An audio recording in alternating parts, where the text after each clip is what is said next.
विचार करा वॉल स्ट्रीटवर काम करणारा एक तरुण आर्थिक विश्लेषक. वॉल स्ट्रीट म्हणजे जागतिक अर्थकारणाचं अगदी केंद्र, जिथे लोक पैशांच्या मागे अक्षरशः वेड्यासारखे धावत असतात. तिथे काम करणारा हा माणूस वयाच्या अवघ्या 31व्या वर्षी नोकरी सोडतो आणि कायमचा निवृत्त होतो. बापरे, 31व्या वर्षी म्हणजे तसं पाहिलं तर ती करिअरची फक्त सुरुवात असते. हो ना. आणि आश्चर्याची गोष्ट म्हणजे तो काही अब्जाधीश किंवा करोडपती नसतो. तरीही तो स्वतःच्या अटींवर आयुष्य जगण्याचा निर्णय घेतो. हे कसं शक्य आहे? बहुतांश लोक आयुष्याची 50-60 वर्षे फक्त उदरनिर्वाह करण्यासाठी राबत असतात. आपण फक्त पैसे कमवण्यासाठी आपल्या जीवनाची अमूल्य ऊर्जा खर्च करत आहोत का? हा खरंच खूपच विचार करायला लावणारा आणि थोडा अस्वस्थ करणारा प्रश्न आहे. कारण आपण बहुतांश वेळा उदरनिर्वाह करण्याऐवजी नकळतपणे स्वतःला एका चक्रात अडकवून घेतो. अगदी बरोबर. नमस्कार. तुम्ही पाहत आहात मराठी बुकवर्स, जिथे आपण पुस्तकांमधील विचार, कथा आणि ज्ञानाच्या विश्वाचा प्रवास करतो. हो, आणि आजचा आपला हा सखोल प्रवास खूपच रंजक असणार आहे. नक्कीच. आजच्या या सखोल चर्चेत आपण एका अशा पुस्तकाचं विश्लेषण करणार आहोत, ज्याने जगभरातील लाखो लोकांचा पैशाकडे पाहण्याचा दृष्टिकोन मुळापासून बदलून टाकला. पुस्तकाचे नाव आहे your money or your life. आणि हे पुस्तक विकी रॉबिन आणि जो डोमिंग्वेज यांनी लिहिलं आहे. मगाशी मी ज्या वॉल स्ट्रीटवरील तरुणाचा उल्लेख करत होते, ते दुसरे तिसरे कोणी नसून या पुस्तकाचे सहलेखक जो डोमिंग्वेज हेच होते. होय, आणि या पुस्तकाची पार्श्वभूमी खरोखरच खूप प्रेरणादायी आहे. म्हणजे त्यांनी स्वतःच्या आयुष्यात अत्यंत साधेपणाने जगून हे सिद्ध केलं की पारंपरिक निवृत्तीच्या वयाआधी कित्येक दशके आधीच आर्थिक स्वातंत्र्य मिळवणं शक्य आहे. हो, 1992 मध्ये हे पुस्तक पहिल्यांदा प्रकाशित झालं. आणि आज आपण ज्याला फायर म्हणजेच फायनान्शियल इंडिपेंडन्स रिटायर अर्ली चळवळ म्हणतो, त्याचा मुख्य पाया हेच पुस्तक मानलं जातं. पण इथे एक गोष्ट स्पष्ट केली पाहिजे बरं का. हे पुस्तक फक्त लवकर निवृत्त कसा व्हावं याबद्दल नाहीये, तर हे पुस्तक पैसा आणि आपलं जीवन यांच्यातील जे नाते आहे ते सुधारण्याबद्दल आहे. म्हणजे पैसा आपल्याला नियंत्रित करण्याऐवजी तो आपल्या जीवनाला कसा आधार देऊ शकतो, यावर आपण आज शांत आणि विचारप्रवर्तक चर्चा करणार आहोत. ठीक आहे, आपण हे थोडं सविस्तर समजून घेऊया. या पुस्तकाने मांडलेला जो सर्वात क्रांतिकारक विचार आहे तो म्हणजे पैशाची व्याख्याच पूर्णपणे बदलून टाकणे. आपण सर्वजण पैशाचा विचार कागदी नोटा, नाणी किंवा आजकालच्या डिजिटल बॅलन्सच्या स्वरूपात करतो. पण या पुस्तकाच्या मते पैसा म्हणजे फक्त कागद नाही, पैसा म्हणजे आपली जीवन ऊर्जा आहे. हो, लाईफ एनर्जी. पैशाकडे बघण्याचा हा दृष्टिकोन खऱ्या अर्थाने डोळे उघडणारा आहे. आपण आपल्या मर्यादित आणि अनमोल आयुष्यातील काही तास देऊन आपली ऊर्जा खर्च करून तो पैसा मिळवत असतो. म्हणजे जर एका साध्या उदाहरणातून सांगायचं झालं, समजा एखाद्या व्यक्तीचा तासाभराचा पगार 500 रुपये आहे आणि ती व्यक्ती 2,500 रुपयांचा एखादा नवीन शर्ट किंवा शूज विकत घेत असेल, तर ती व्यक्ती तिथे फक्त 2,500 रुपये देत नाहीये. ती व्यक्ती स्वतःच्या आयुष्यातील 5 तास कायमचे तिथे खर्च करत आहे. अगदी बरोबर. आपण दुकानात जाऊन पैसे देत नाही, तर आपण आपल्या आयुष्याचे काही तास तिथे मोजत असतो. ही कल्पनाच पैशांकडे पाहण्याचा दृष्टिकोन पूर्णपणे बदलून टाकते. नक्कीच. आणि इथेच ती काय म्हणतो आपण त्याला समाधानाच्या आलेखाची किंवा फुलफिलमेंट कर्वची संकल्पना येते.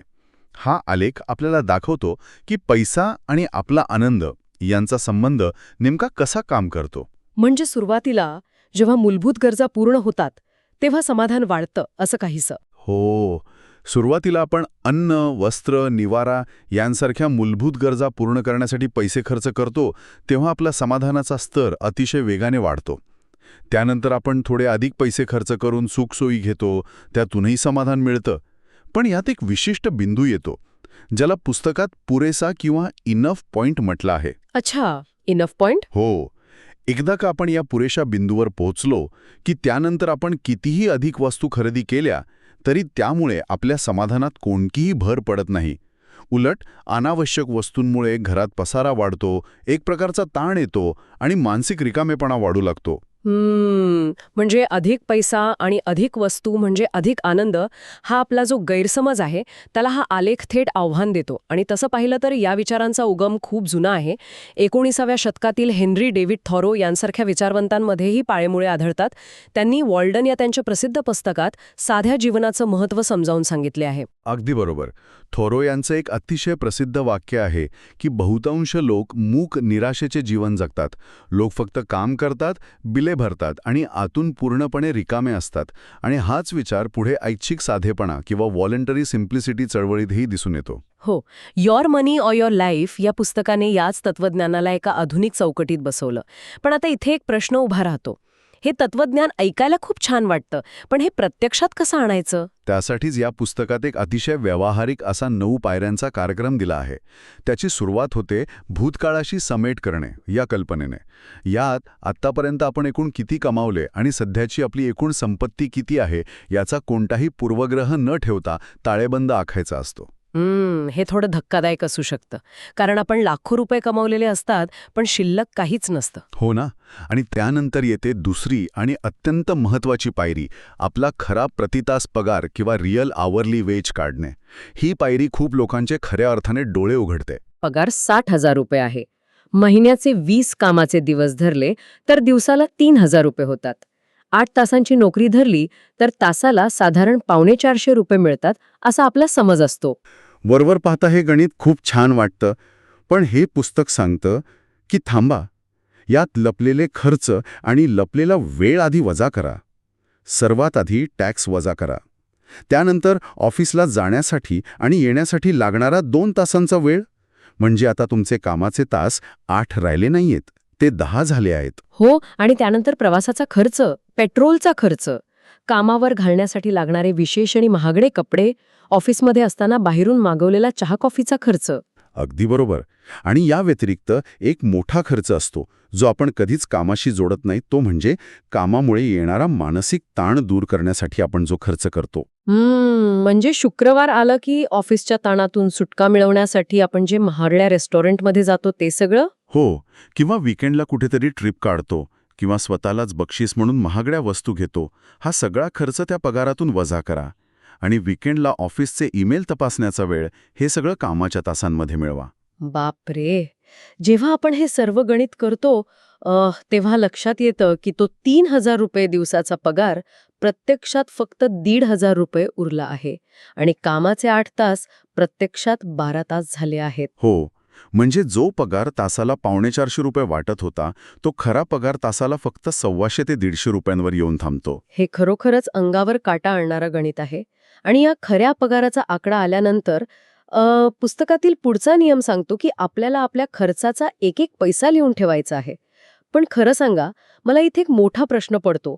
आजच्या या धावपळीच्या जगात जिथे आपण चहासाठी 10 रुपयांचं UPI पेमेंट करतो, तिथे प्रत्येक छोट्या खर्चाची नोंद ठेवणं खरोखर शक्य आहे का? हा प्रश्न अनेकांना पडतो. म्हणजे हे खूप कंटाळवाणा नाही का वाटणार? किंवा त्यामुळे आपल्या स्वातंत्र्यावर बंधनं आल्यासारखं वाटू शकतं, असं नाही वाटत?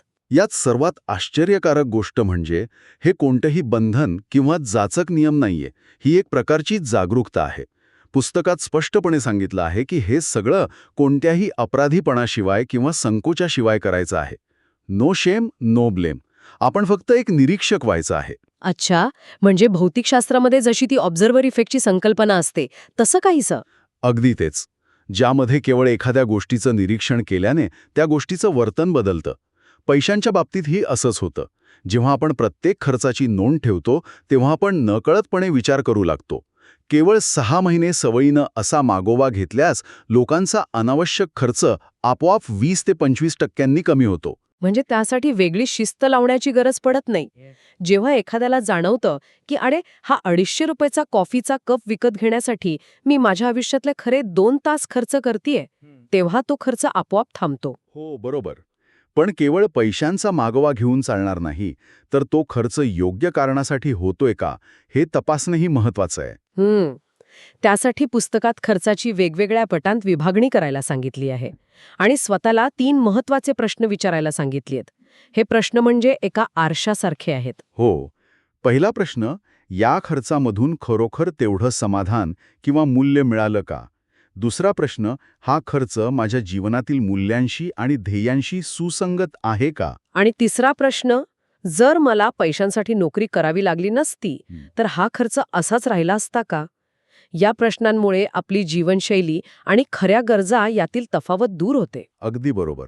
आपण अनेकदा म्हणतो की कुटुंब महत्वाचं आहे, पण आपली जीवन ऊर्जा अनावश्यक वस्तू विकत घेण्यात जात असेल तर तो विरोधाभास यातून स्पष्ट दिसतो. हो ना? आणि जेव्हा आपण खर्चावर नियंत्रण मिळवून जीवनमूल्यांची सांगड घालतो तेव्हा आपण आर्थिक स्वातंत्र्याकडे वाटचाल सुरू करतो. पुस्तकात एक वॉल चार्ट तयार करायला सांगितलं आहे, ज्यावर दर महिन्याला आपले उत्पन्न आणि खर्च नजरेसमोर मांडायचे असतात. पण मला सांगा, आजच्या काळात जेव्हा सगळं काही मोबाईलवर उपलब्ध आहे, तेव्हा असा भिंतीवर चार्ट लावण्याचा आग्रह का? कारण जेव्हा तुम्ही स्वतःच्या हाताने तो आलेख काढता आणि तो रोज पाहता, तेव्हा त्याची एक दृश्य प्रेरणा मिळते. उत्पन्न आणि खर्च या दोन रेषांमधील जे अंतर असतं, तीच तुमची बचत असते. हा चार्ट तुम्हाला अर्थपूर्ण काटकसर करून खर्च कमी करण्यासाठी प्रेरित करतो. आणि हा काही कंजूसपणा नसून स्वतःचा आदर आहे. आपल्याला आनंद देणाऱ्या गोष्टींवर खर्च करा आणि अनावश्यक गोष्टी टाळा.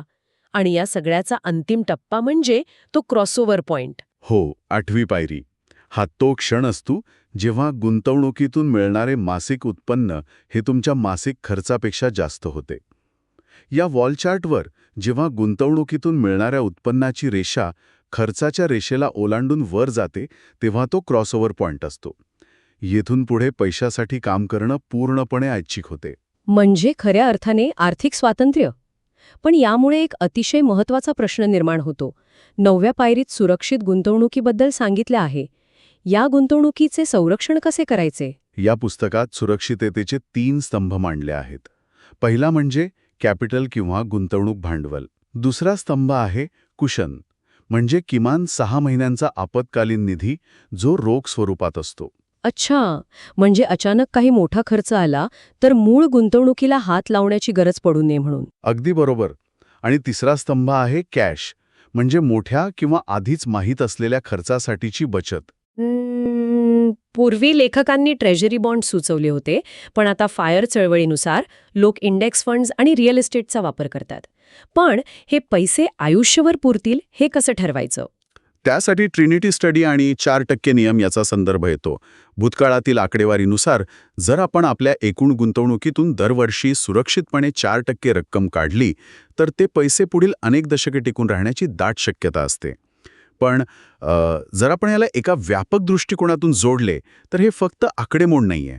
होय, अर्ली रिटायरमेंट एक्स्ट्रीमचे लेखक जॅकब लंड फिस्कर यांनी जसं सांगितलंय की स्वतःमध्ये विविध कौशल्य विकसित करून आपण बाजारावरील अवलंबित्व कमी करू शकतो. नक्कीच, हे त्या औद्योगिक व्यवस्थेतून मुक्त होण्याचे आणि आपला वेळ स्वतःच्या अट्ट्यांवर जगण्याचं साधन आहे. तर या सगळ्याचा नेमका अर्थ काय होतो? मला वाटतं या सर्व 9 पायऱ्यांचा सारांश एका वाक्यात सांगायचा झाला तर हा प्रवास फक्त पैसे वाचवण्याचा नाही, तर स्वतःचं आयुष्य परत मिळवण्याचा आहे.